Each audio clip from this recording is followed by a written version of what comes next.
Bonjour, bonjour à tous. Merci d'être là pour une nouvelle interview. Aujourd'hui, j'ai le plaisir d'accueillir avec moi ici Katharina von Bargen, m'a fait l'amabilité de répondre à nos questions et de nous partager son expérience et son travail. Donc, elle œuvre avec une bienveillance et une grande écoute sur les rythmes de la vie et notamment avec la respiration, pour une présence en conscience. Et je pense que ça peut nous faire du bien d'en connaître un petit peu plus. Bonjour Katharina. Bonjour Dominique, merci pour l'invitation. Vous voulez nous parler de votre passion, de votre travail? Oui, oui, on a déjà parlé un peu avant. Moi, je travaille sur la respiration surtout et je suis formatrice et animatrice de stage où j'accompagne des particuliers et je forme aussi des praticiens. Et ouais, c'est un travail qui est passionnant parce que le souffle, c'est vraiment comme le pont entre tous les plans de l'être et y compris la conscience parce que c'est quand même la base et c'est pas pour rien qu'on parle du souffle de vie et du coup avec la proposition d'interview j'étais vraiment ravie de parler de ça aujourd'hui. Oui, ça correspondait un petit peu quand vous avez vu le titre Médecine de la conscience. C'est vrai que c'est ma Mhm. motivation de faire des choses comme ça. Je ne pensais pas au départ que ça m'amène à, à plein Je pensais que ça allait être beaucoup plus physique, beaucoup plus. Mais finalement, beaucoup d'êtres, beaucoup de personnes s'intéressent à ça avec des moyens, à chacun avec leurs moyens à eux et leurs convictions. Alors, comment vous est venue cette passion pour ce genre de travail? J'étais déjà énergéticienne quand j'ai découvert la respiration. J'avais déjà fait au moins 20 ans de travail sur moi, de quête spirituelle. Donc, j'avais beaucoup expérimenté. Et au début, je me suis dit, mais la respiration, qu'est-ce que ça peut apporter de plus? Et j'étais vraiment émerveillée de voir combien le souffle dans cette pratique de breathwork qui s'appelle Transformational Breath, comment ça nous amène très, très rapidement dans un état modifié de conscience où on peut accéder justement à toutes ces choses auxquelles on n'a pas accès dans notre conscience normale. Et c'est un outil magnifique qui fait partie de notre équipement de base, mais auquel on pense pas forcément et on ne sait pas s'en servir.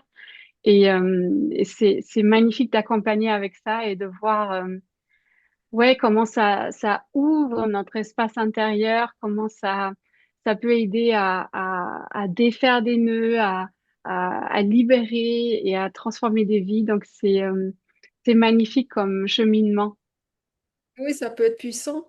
Comment vous expliqueriez, pour qu'on se rende compte un petit peu de ce que c'est, comment vous expliqueriez votre moyen d'arriver à ce genre de résultat? Sans nous, de toute façon, je pense qu'on ne peut pas apprendre ça en quelques minutes, mais pour qu'on ait une idée comment vous faites avec avec la respiration. En fait, on respire d'une manière dynamique et diaphragmatique, donc avec une respiration ventrale et après complète, où on ne fait pas de pause entre l'inspire et l'expire. Donc, on respire en continu. Et c'est cette respiration-là qui met le cerveau physiologiquement dans un état modifié de conscience. Et le plus longtemps qu'on respire et le plus qu'on va aller dans un lâcher-prise intérieur, le plus facilement on va rentrer dans cet état. Mais même les personnes qui sont très tenaces et résistantes rentrent là-dedans. Et c'est là où du coup, d'autres espaces s'ouvrent, où on peut avoir accès à notre subconscient avec les mémoires désagréables et difficiles qui se sont stockées à un moment donné dans notre corps qu'on peut du coup inviter à émerger, à se laisser libérer et intégrer. Et en même temps, on peut accéder à notre être profond, à ce que nous sommes vraiment dans notre essence, ce qu'on oublie aussi souvent. Et c'est comme si, à travers cette respiration, on accède à, euh, à cette oui, à cette essence de qui nous sommes et en se rappelant, ah, mais en fait, je ne suis pas ce que je croyais être, je ne suis pas mes croyances, je ne suis pas mes souffrances. Je suis en fait conscience pure, je suis amour, je suis lumière, je suis paix, je suis joie, toutes ces qualités d'être. Et c'est comme si ça nous montrait le chemin pour y aller, pour le vraiment le vivre pleinement dans son corps, dans tout son être, comme un rappel. Et on se dit, ah oui, mais c'est ça, c'était ça. Après, on oublie à nouveau dans notre quotidien, mais comme on a fait le chemin déjà, du coup, c'est plus facile de revenir à ça et ça s'ancre de plus en plus dans notre expérience de vie normale aussi. Ça me fait penser aux expériences de mort imminente. J'en ai fait une et on a accès à son identité. Et on se dit, Mhm. bah oui, ça c'est moi puissance 10.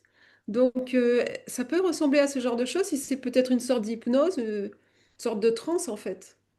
Oui, c'est une sorte de transe où on reste quand même dans un, dans une conscience où on peut encore capter ce qui se passe autour de nous. Mais effectivement, on perd la notion du temps, on perd la notion de l'espace. Et moi aussi, j'ai déjà vécu des sorties hors du corps. Et effectivement, ça peut ressembler un peu à des expériences où justement, on ne subit plus les restrictions et les contraintes de notre vie normale, entre guillemets. Oui, parce qu'en plus, il y a cette, on peut reconnaître avec ce détail que on a l'impression que c'est un rêve qui va partir très très vite. Donc, il faut qu'on se dépêche de l'organiser pour s'en souvenir. Il faut qu'on vraiment l'organise en mots et pour s'en souvenir, ça fait ça aussi. Donc, on oublie très très vite, c'est ça. Il faut en parler tout de suite. Il faut pas forcément en parler, même si ça aide, hein. Mais je pense qu'à travers la respiration, l'avantage, c'est qu'on le vit pleinement dans sa chair, dans son corps. Donc, c'est pas quelque chose qui est uniquement euh, imaginaire ou qui se passe dans une zone plus mentale ou émotionnelle, mais ça se passe vraiment même dans le corps, dans les cellules. Et du coup, c'est enregistré comme une vraie expérience. Et c'est comme si le corps, il a enregistré ce qu'on a vécu et du coup, ça permet de l'intégrer. C'est ça l'avantage, par exemple, par rapport aux pratiques thérapeutiques qui sont uniquement verbales, où on peut avoir des prises de conscience, mais ça ne veut pas forcément dire, même si on a tout compris intellectuellement, que ça va vraiment s'ancrer dans le corps. Et avec la respiration, on a cet avantage de relier tous les plans et de faire un voyage intérieur qui inclut la corporalité. D'accord. Ah, donc, ce que je comprends, c'est que vous faites faire des respirations sans faire d'apnée, ni expiratoire, ni inspiratoire. Vous faites faire une inspiration et une expiration, tout de suite suivi d'une autre inspiration, c'est ça? C'est ça, Et on reste... Oui, pardon. donc, et avec votre équipe, et avec ton équipe, tu fais faire ça et avec des rythmes différents ou à chaque fois, c'est un rythme une amplitude maximum, une expiration maximum. En fait, c'est une pratique qui est assez dynamique où on a un rythme qui va à peu près D'accord? Quand avec même. une inspiration qui est un peu plus longue et puis une expiration qui est plus courte. Ça peut varier un peu, ça peut être un peu plus rapide, un peu plus lent, avec des inspirations un peu plus longues ou plus courtes. Mais l'idéal, c'est d'avoir une inspiration qui est un peu plus longue et une expiration qui est courte et détendue. Et c'est là où on peut retrouver ces deux dynamiques de la vie, où d'un côté, il y a à l'inspiration, on dit pleinement oui à ce qui est là, on s'ouvre et on va dans une activité, on pourrait dire, même si ça doit être détendu. Et à l'expiration, c'est le moment où on se rend à plus grand et on lâche complètement pour dire, OK, que ta volonté soit faite, on pourrait dire que vraiment que la vie prenne soin. Et donc, il y a ces deux dynamiques comme le yang pour l'inspiration et le yin pour l'expiration qui jouent en équilibre. D'accord. Et est-ce que le cerveau se met en hyperoxie? Est-ce qu'il a beaucoup d'oxygène quand il fait ça? Est-ce que c'est ça qui contribue à nous mettre dans un état second?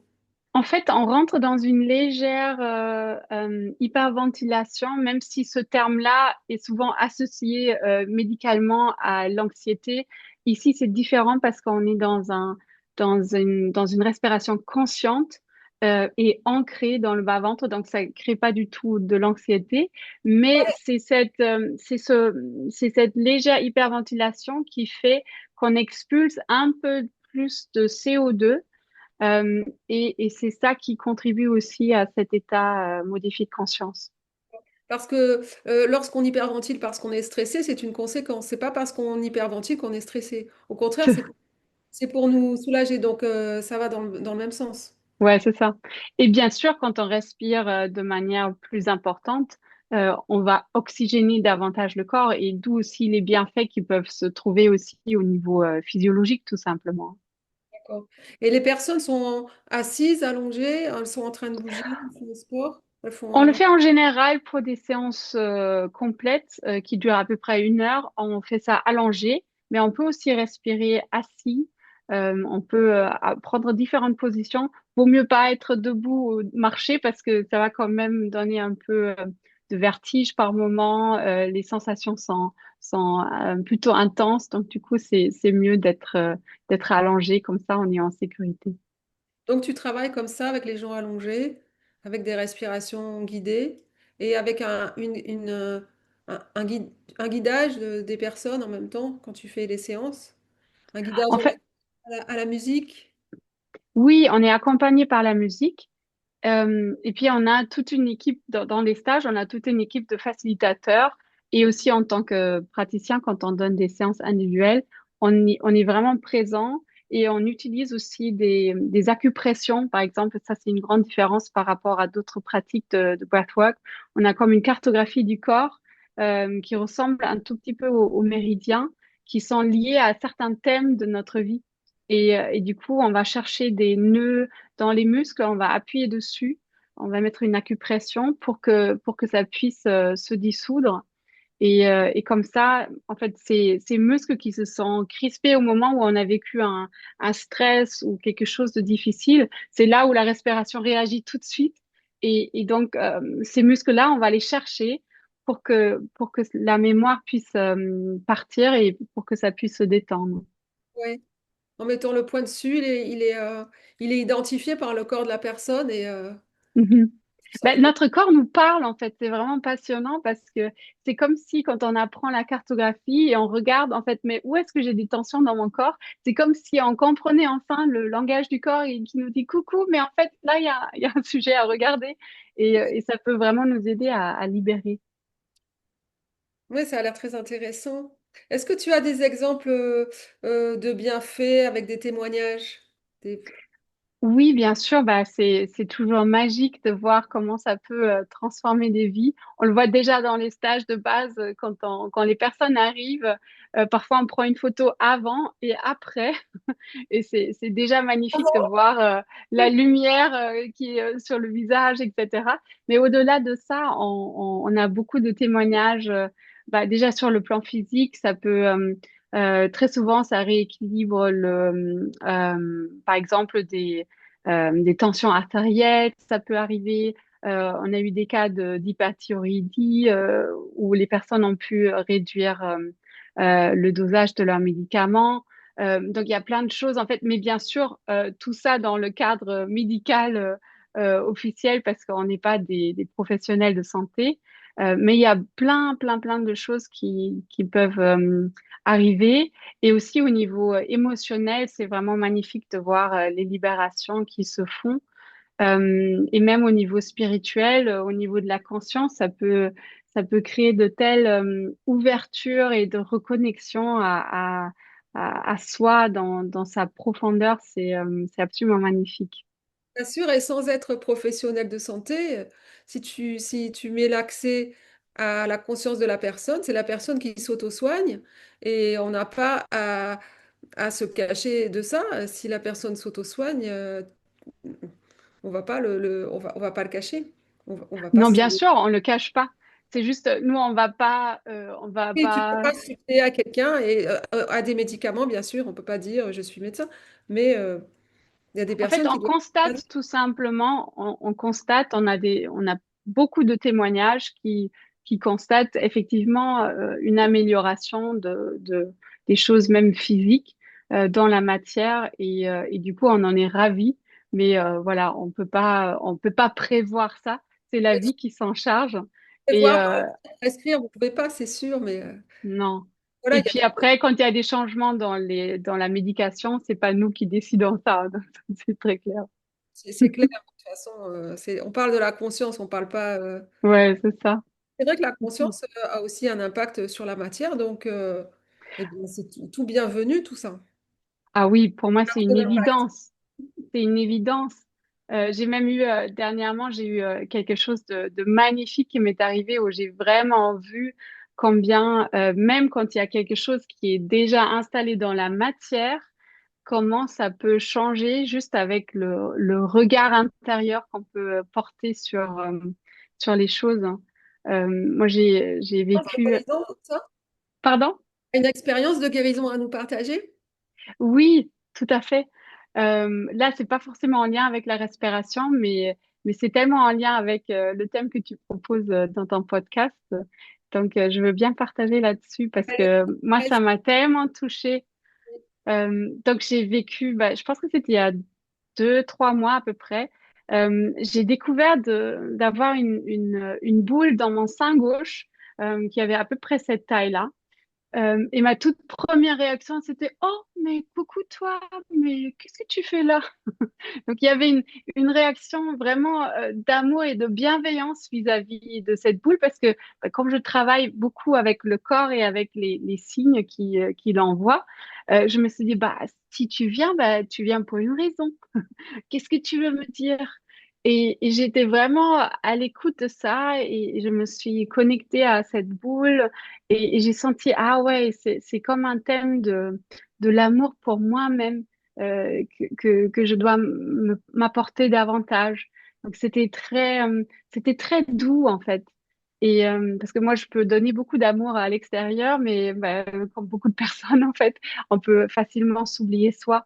Donc, j'ai voyagé un peu avec ça pendant 2 semaines à peu près. Et j'ai parlé à personne autour de moi de ce qui m'est arrivé. Et c'était très, très agréable, très doux. Et j'étais vraiment confiante que si ça vient, c'est pour une bonne raison. Et à un moment donné, j'ai partagé un peu autour de moi. Et là, j'ai eu des retours un peu d'anxiété, de peur. Et oh là là, mais peut-être c'est dangereux. Et il faudrait quand même que tu vois quelqu'un. Et peut-être c'est urgent. Et c'était très intéressant parce que du coup, moi aussi, je suis passée dans une autre phase où j'ai senti des peurs remonter. Et j'ai vraiment senti comment mon état intérieur changeait. Et, et du coup, j'ai commencé à avoir des comportements un peu compensatoires. J'ai commencé à manger beaucoup. Et à un moment donné, je me suis dit, mais qu'est-ce que tu évites de ressentir? Qu'est-ce qui est là? Qu'est-ce que, au pire, qu'est-ce qui pourrait t'arriver? Et là, j'ai senti, mais au pire, ben, peut-être ils vont me couper mon sein. Et du coup, je me suis dit, OK, ben, regarde ça, comment ça serait? Et du coup, j'ai visualisé que, pff, voilà, on me coupe mon sein. Et je me suis dit, mais qu'est-ce que tu ressens quand tu visualises ça? Et j'ai vraiment senti, mais ouais, il y a une tristesse, il y a une profonde tristesse. Mais quand je regarde ça de plus près, c'est OK. Et là, il y a quelque chose qui s'est détendu déjà à l'intérieur de moi. De toute façon, c'était beau. Et j'ai senti qu'il y avait moins de mouvements d'évitement. Et, et le lendemain matin, je marche dans la rue pour aller faire mes courses. Et là, j'ai eu une révélation. Je me suis dit, mais de toute façon, c'est pas Katharina qui va décider ce qui se passe. C'est la vie qui donne et qui prend. Et c'est pas à moi la petite Katharina de décider ce qui se passe. Donc là, à nouveau, il y a quelque chose qui s'est détendu, comme un abandon à plus grand. Et puis le lendemain encore, le soir, j'ai participé à une soirée de prière, de guérison, de l'ashram du cœur. Et, euh, et là, c'était magique parce que j'en avais déjà fait la semaine d'avant, Mais la semaine d'avant, il y avait encore une croyance que j'ai remarquée que il faut mériter une guérison parce qu'il faut comprendre d'où ça vient. Et ça, je trouvais très intéressant. Et je me suis dit, mais non, en fait, ça n'a rien à voir. La guérison, elle peut aussi venir juste comme ça, par grâce. Et donc, moi, j'avais intégré ça. Et ce soir-là, euh, il y avait du coup différents thèmes qui sont arrivés dans la soirée pour qui ont pris. Et là, c'est arrivé le thème de cancer ou une suspicion de cancer. Et là, je me suis mise en réceptivité et il y avait 4 personnes qui priaient. Et après, on demandait, OK, ceux qui peuvent vérifier, ben, regardez ce qui se passe.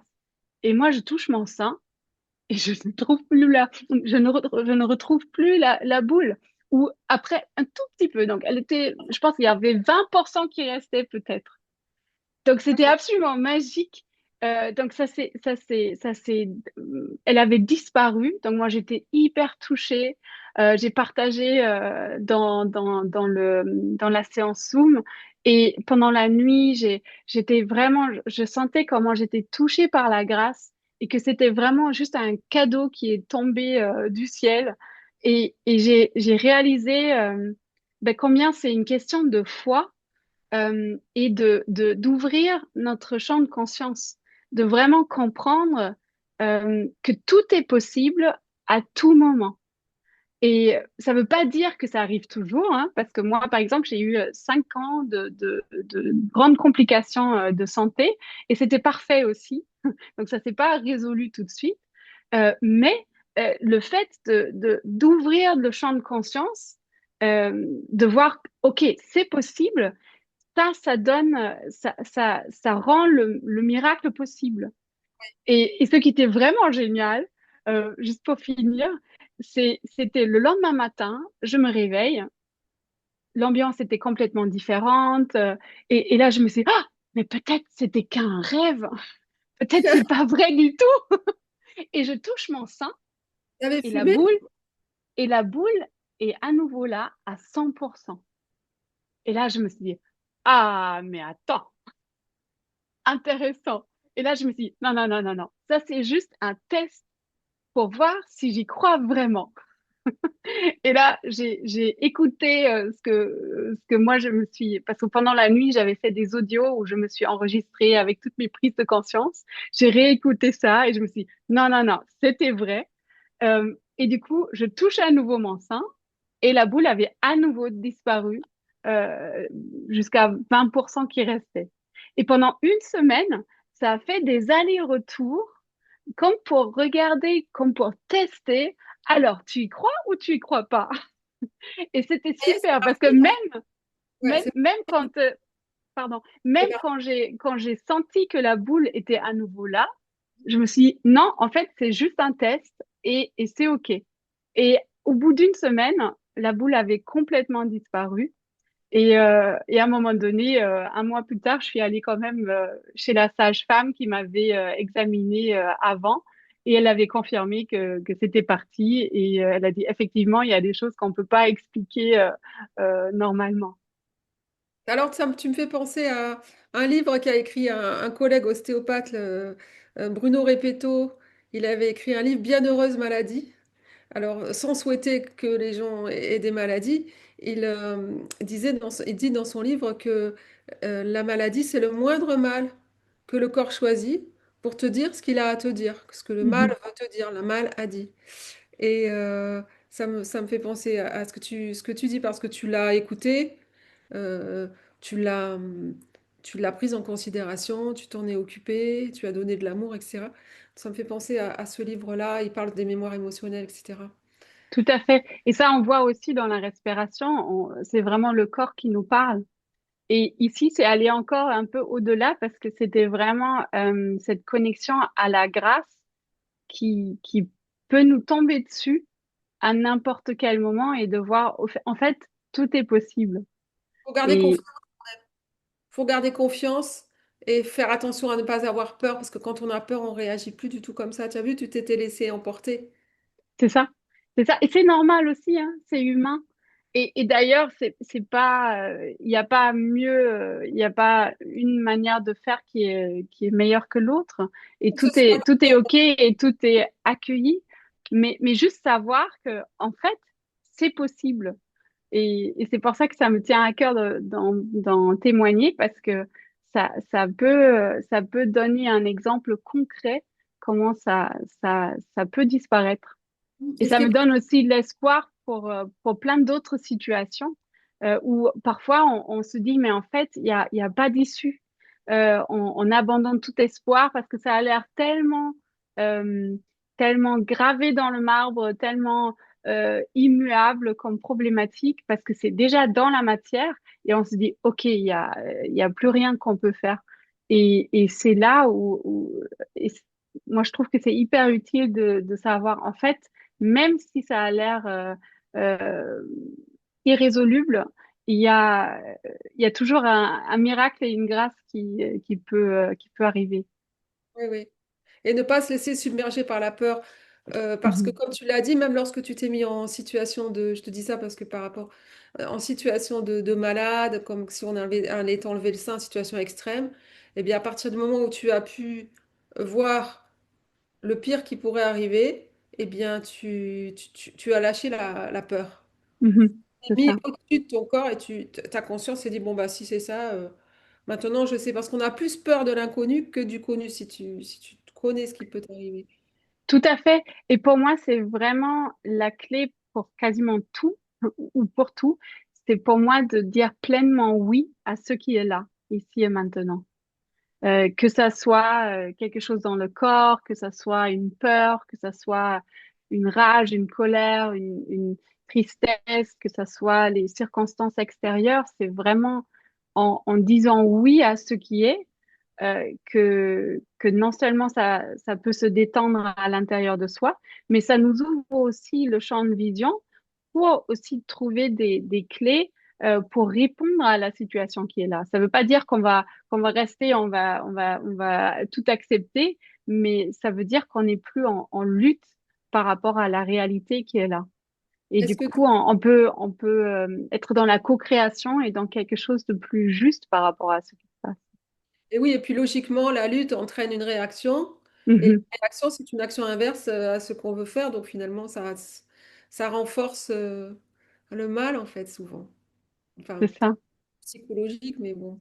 Est-ce que tu te sers de la respiration pour justement intégrer tout ce qui t'arrive et souffler pour... Oui? Tout à fait. C'est vraiment un outil magnifique parce qu'en fait, la respiration, elle nous amène à cet état de dire oui parce que ça nous amène à la fluidité. Parce que qu'est-ce qui se passe quand on est en résistance à ce qui est là? Il y a des tensions qui viennent. Donc, c'est le corps qui va se crisper, c'est la respiration qui va s'arrêter. Et quand on va dans cette respiration circulaire, c'est là où on ne s'accroche plus à quelque chose. Quand on va dans cette liberté et dans cette amplitude de la respiration, c'est là où on dit oui à tout ce qui est et on laisse circuler. Et c'est là où ça peut se dissoudre et s'intégrer avec fluidité et de manière agréable. Et c'est là où la vie, la pleine vie revient. Et c'est ça, au fond, qu'on cherche tous. Et si les gens veulent participer, si les quelques auditeurs veulent participer à tes stages pour comprendre et pour aller mieux, ils peuvent te contacter? Oui, bien sûr. Il y a mon site katharinavonbargen.com. Là, on trouve tous les stages que je propose et aussi Mettre en pour des... description dessous. Oui, on va mettre ça dans la discussion. Merci. Ouais, Et, ouais. et ça se passe comment, ces stages-là? C'est en En présent. fait, oui, on propose des stages majoritairement au Hameau de l'Étoile, à côté de Montpellier. C'est un lieu magnifique dans les Cévennes. On fait des stages en résidentiel pour vraiment être dans une bulle où on peut vraiment pleinement se concentrer sur soi.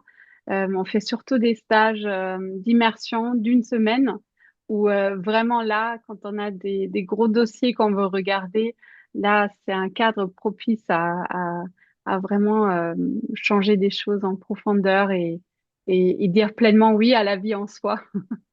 Et sinon, je propose aussi des séances individuelles, surtout en ligne, parce que c'est très pratique, parce que chacun peut le faire chez soi. Et ça marche aussi très bien. Ok, ben, tout ça, c'est intéressant. J'aurais pas pensé qu'on puisse faire une thérapie seulement avec la respiration. C'est Et, assez étonnant, en fait, ouais. et la musique, c'est une musique rythmée ou c'est juste une musique de détente?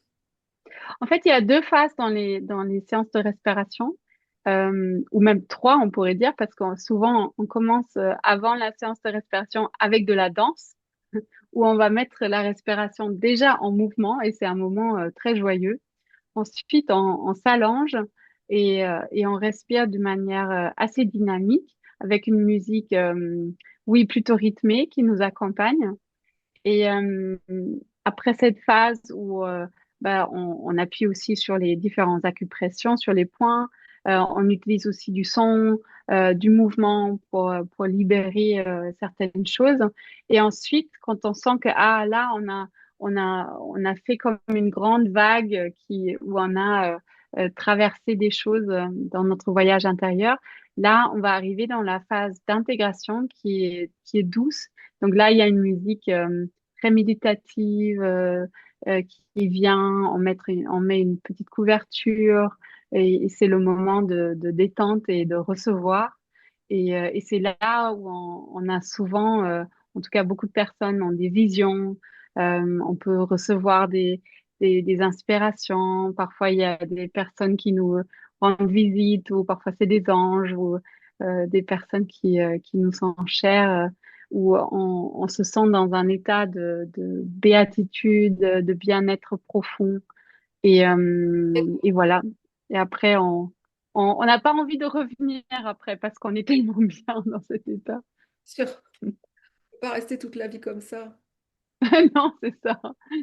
Mais après, l'avantage, c'est que ça s'intègre de plus en plus dans notre quotidien et du coup, on a de plus en plus de bien-être aussi dans sa vie.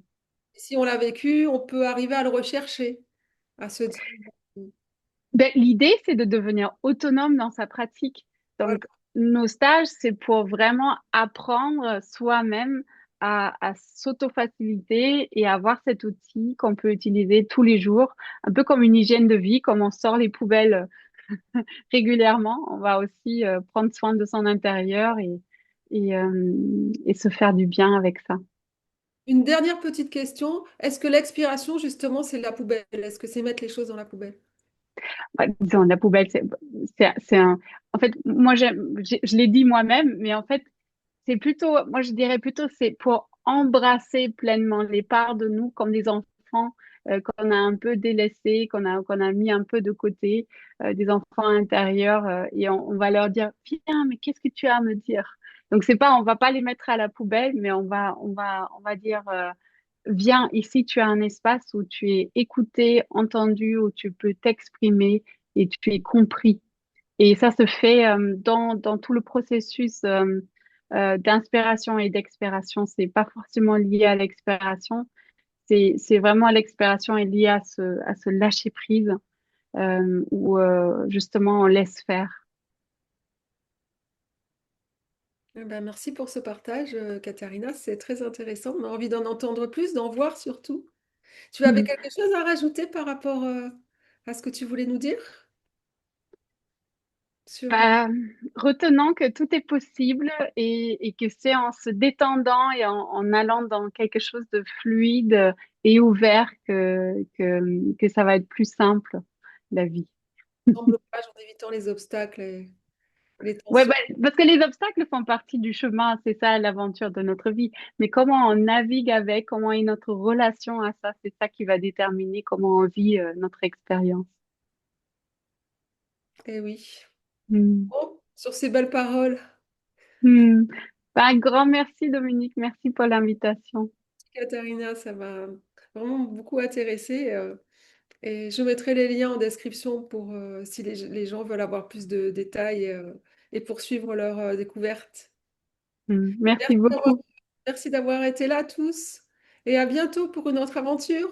Au revoir. Au revoir.